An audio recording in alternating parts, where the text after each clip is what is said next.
Hey guys, welcome to an Algebra 1 review.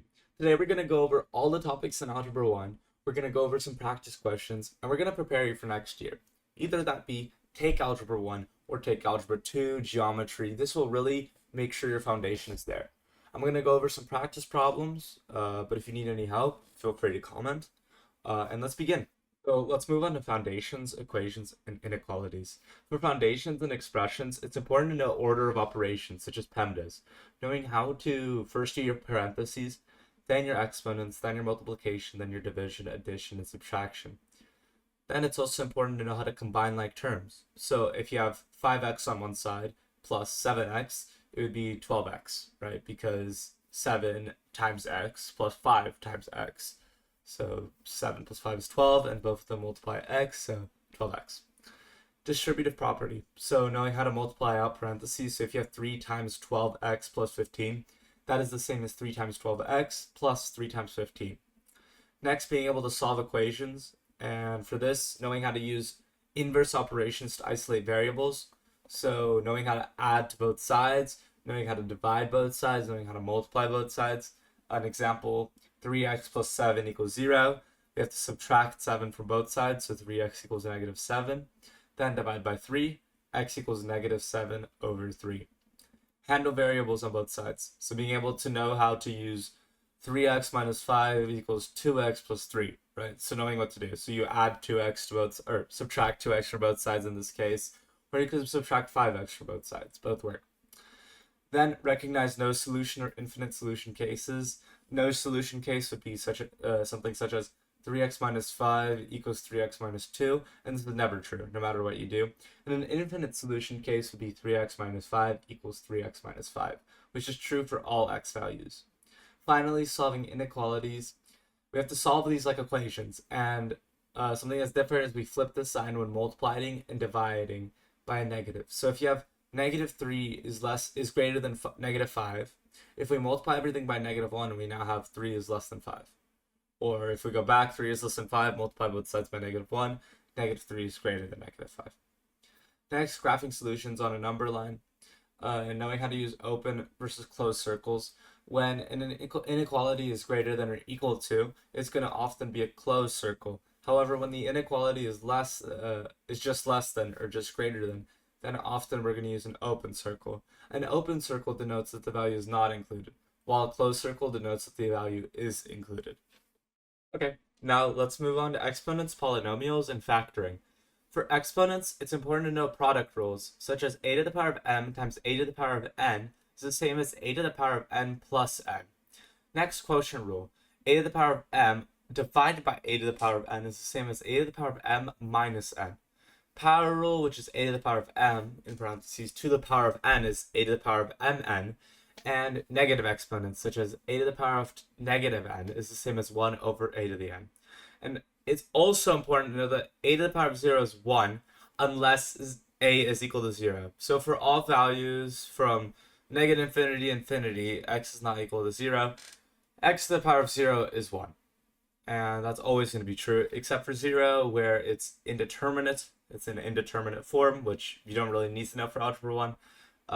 And I think that rule itself is maybe a little advanced, but it's good to know. Next, polynomials, adding and subtracting like terms. We talked about that earlier. So if you have or like x squared, so 5x squared plus 6x squared is 11x squared, and 3x plus 5x is 8x.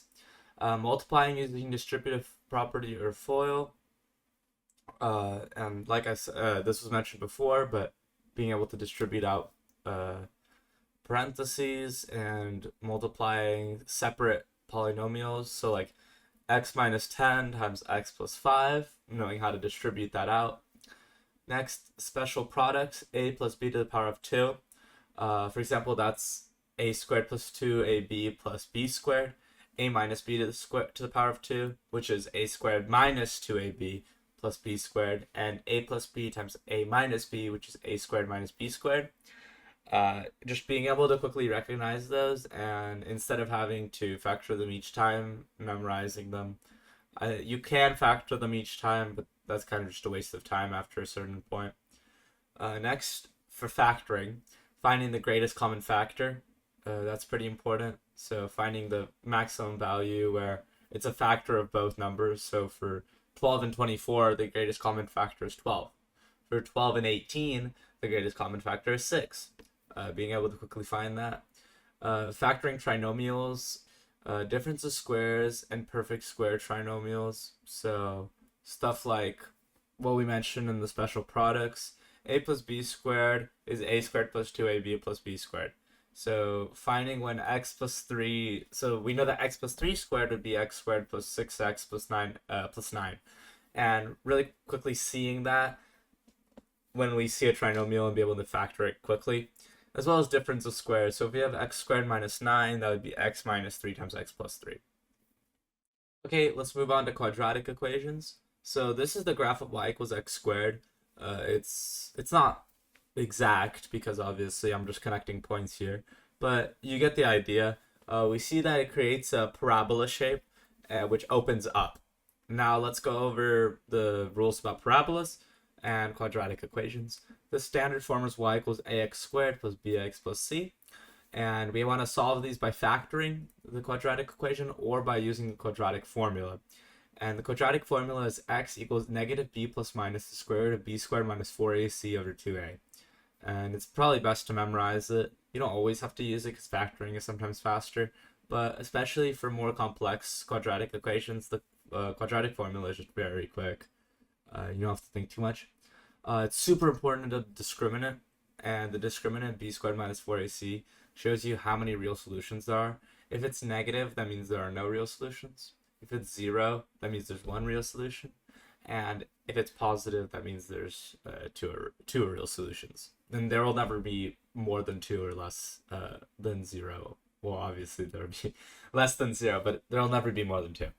And the parabola opens up if a is greater than 0 and down if a is less than 0. And the vertex is at x equals negative b over 2a. So that means the lowest point, if the parabola opens up, would be at x equals negative b over 2a. Or if the parabola opens down, that would be the highest point. Okay, let's move on to just functions. Obviously, we've covered stuff like quadratics and polynomials, but this is really defining them as a function. So a function is just something that assigns one output to an input. This means that multiple inputs can have the same output. However, it means that there are not 2 outputs for one input. And usual function notation is f of x. If you already have f of x, use g of x, then h of x. And you can use other ones depending on context of the problem. But the most common is f of x. And this is we can solve by substituting values of x. So f of 0, you would plug in 0 in terms of x in the function. So if f of x equals 2x plus 1, to find f of 0, we substitute 0 for x, and we get f of 0 equals 2 times 0 plus 1, which is just 1. Next, let's talk about the vertical line test. And a vertical line test basically just tells you if your function is a function or if you have a relation. And a relation just means that multiple inputs can have, multiple outputs are a result of one input. However, a function only has one output per input. So the vertical line test just shows you that for each input, you only have one output. So if you draw a vertical line on your graph and 2 points intersect that means your function is not a function, it's a relation. Next, the domain.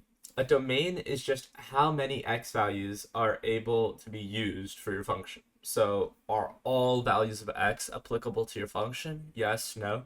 If the answer is yes, then your domain is all real numbers. If no, then your domain is smaller. So it's from the values of -5 to 4, for example.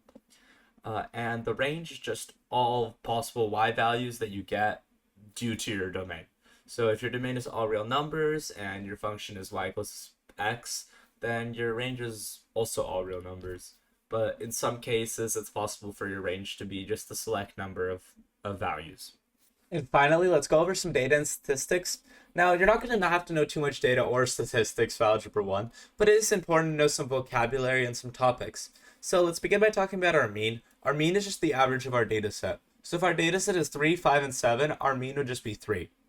Now for a median, it's just the middle value when this data set is ordered. So going back to 3, 5, and 7, if we order them, they're already ordered. So 3, 5, 7, our middle value is 5. So our median is 5. The mode is just the most frequent occurring value. So if you have 3, 5, 7, all of them are occurring the same. So for this case, we would just list all of them separately. So 3, 5, and 7. However, if it was 3, 5, 5, 7, our mode would be 5. Finally, our range is our difference between our maximum and our minimum. So for 3, 5, 7, it would be 7 minus 3, which is 4.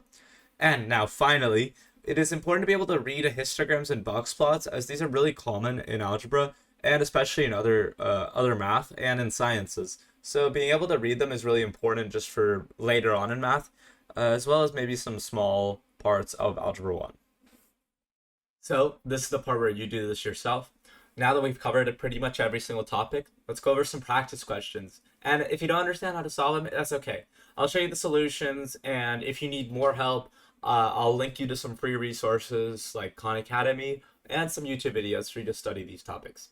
So let's begin by identifying whether an equation has one, none, or infinitely many solutions. Then let's solve an equation using elimination or substitution. Then let's factor a quadratic equation and check your solution.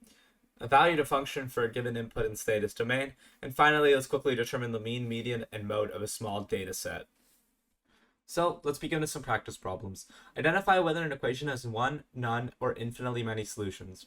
Now, I'm going to give you 3 questions, and I'm going to give you some time, and you're going to solve all of them, or at least try your best to, and then come back and look at your solution, see if it's correct, see how I did it. So let's do number 1, 3x minus 5 equals 2x. Okay, pretty simple. For number 2, x minus 3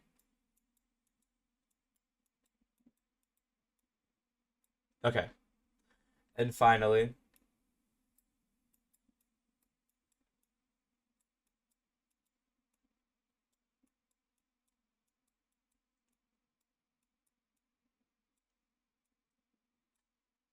okay, we have 3 equations. I want you to solve it, come back, I'll give you 60 seconds and see where you get.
Okay, now we're back. Let's go over each question. Number 1, we can see if we subtract 2x from both sides, we see that now we're left with x minus 5 equals 0. So then we know x equals 5. So there's only one solution, right?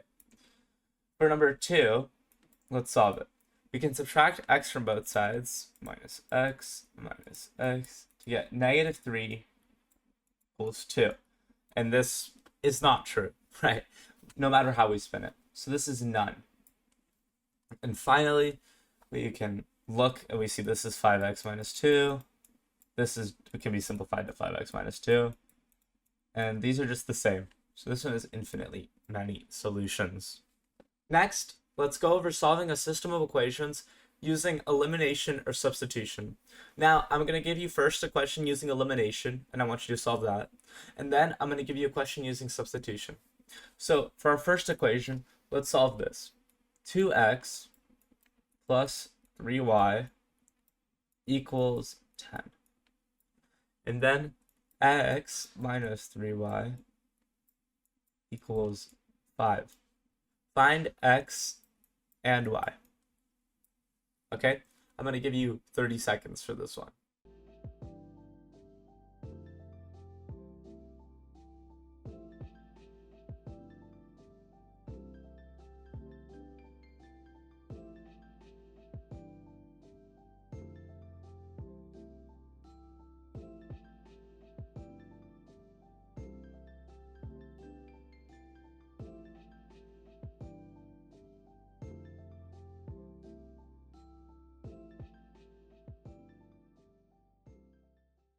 Okay, now you've tried your best. The correct answer would be x equals 5 and y equals 0. Okay, so let's talk about how we did this. So what we can do is we can add these two equations, right? And what we see is, let's add these two. So this would become 3x. This becomes 0. And this would become 15. Right? And now dividing both sides by 3, we get x equals 5.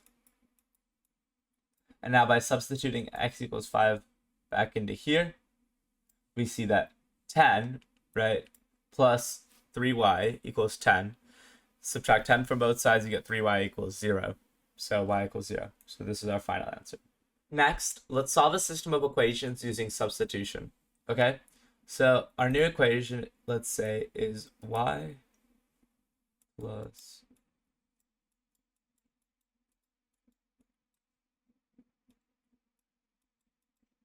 2x plus 2.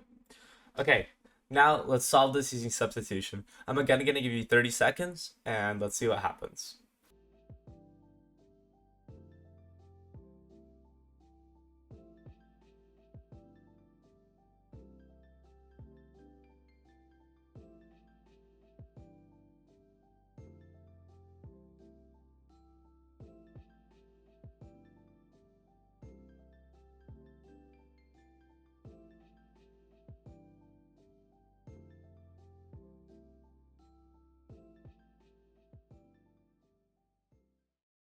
Okay, now that we're back, let's talk about how we properly solve this. The correct answer to this would be x equals 1 and y equals 4. To solve this, we have to substitute this into this equation, right? So we see that every single y is just the same as 2x plus 2. So instead of this y right here, instead of y, we can write 2x plus 2, right, plus 5x equals 9. From here, we can subtract 2 from both sides and combine like terms. And we end up with 7x equals 7, right? And here we just divide both sides by 7, and we get x equals 1, right? And now let's go back. X equals 1. 5 times 1 is 5, right? Plus y equals 9. That means y is 4. And that's how we get our final answer. Okay, now let's factor a quadratic equation and check our solution. I'm going to give you a quadratic equation, and I want you to solve it using both factoring and the quadratic formula. And then you can compare your answers to see if you're right on both. And after, I'll go over both solutions. So I'm going to give you the equation x squared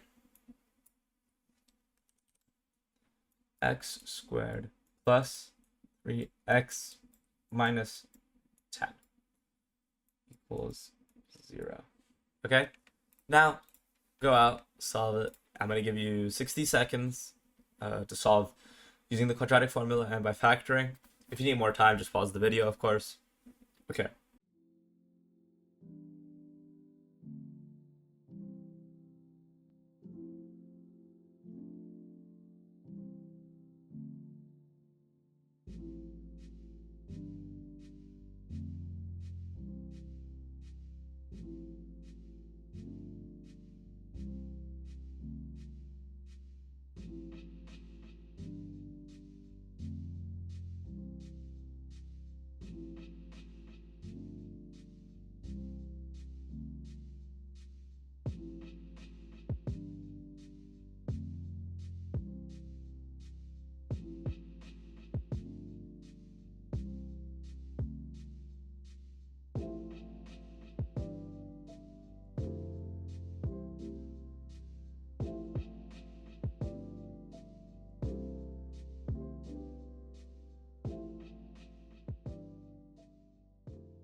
Okay, now we're going to go over the solution for the equation.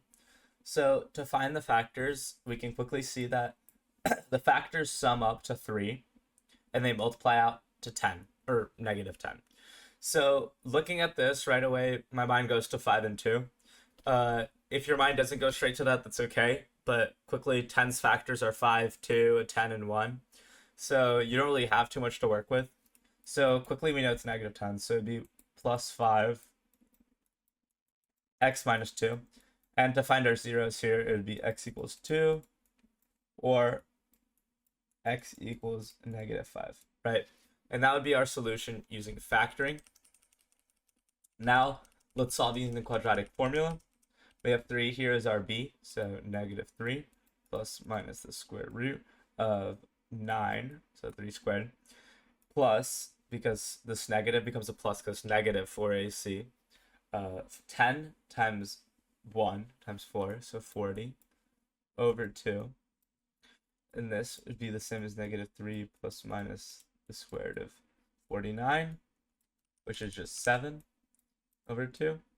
And this would be negative 3 plus 7 would be 4 over 2, and that would be 2. Or negative 3 minus 7 is negative 10, divided by 2 is negative 5. So these are our two solutions. And we see that they're the exact same as when we did factoring, showing just how both solutions work. Okay, now let's evaluate a function for a given input and state the function's domain. So for our function, let's say f of x equals x squared plus 3x minus 4. And let us find f of 3. Okay, and then we're going to state the function's domain. So I'm going to give you 60 seconds again, and then I'm going to come back and show you the solution.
Okay, we're back. So let's first find f of 3. So we can quickly substitute 3 back in. So f of 3 equals 3 squared, right, plus 3 times 3 minus 4. And this would be, this adds up to 18, minus 4 is 14. So this is our answer.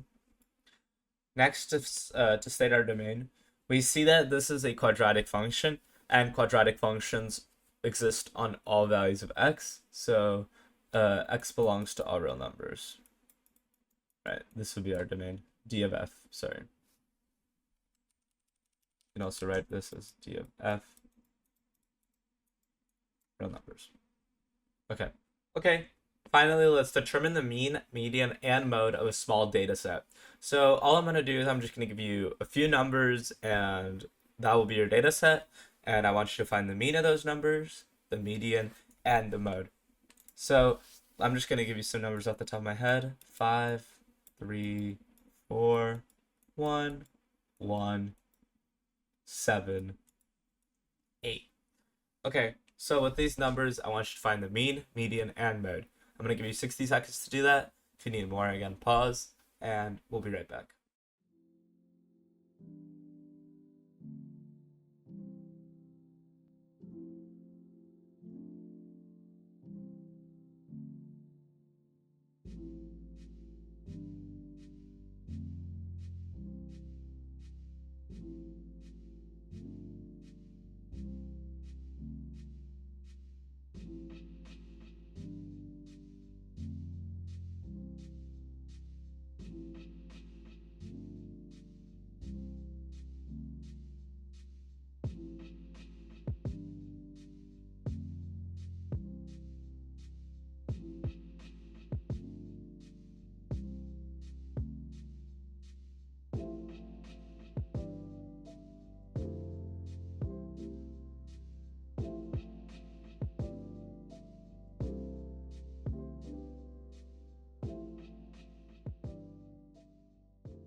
Okay, we're back. So let's find the mean. So we know that the mean is just the average, and we know that there's a total of 7 numbers. So our average would be our total sum over the amount of numbers, which is 7. So over 7, then 5 plus 3, 4 plus 1, 1 plus 7 plus 8, right? And let's add these up. 8, 12, 13, 14, 21, 29. So our mean is 29 over 7. We can just keep it like that. It would be around 4.14, but that's not as important. Okay, so let's move on to our median. If we sort these numbers, we get 1, 1, 3, 4, 5, 7, 8. We see that our middle number, where we have a total of 7, would be 4. That means our median is 4. Finally, let's find our mode. Our mode is our smallest minus our biggest. We see our smallest is 1, and our biggest is 8. So 8 minus 1, and this is 7. So 7 is our final answer, and that's all. So if you enjoyed, please hit subscribe, please like, please comment, please let me know what you think. I hope your next year algebra class is good, and I hope this was informative. Thank you for watching.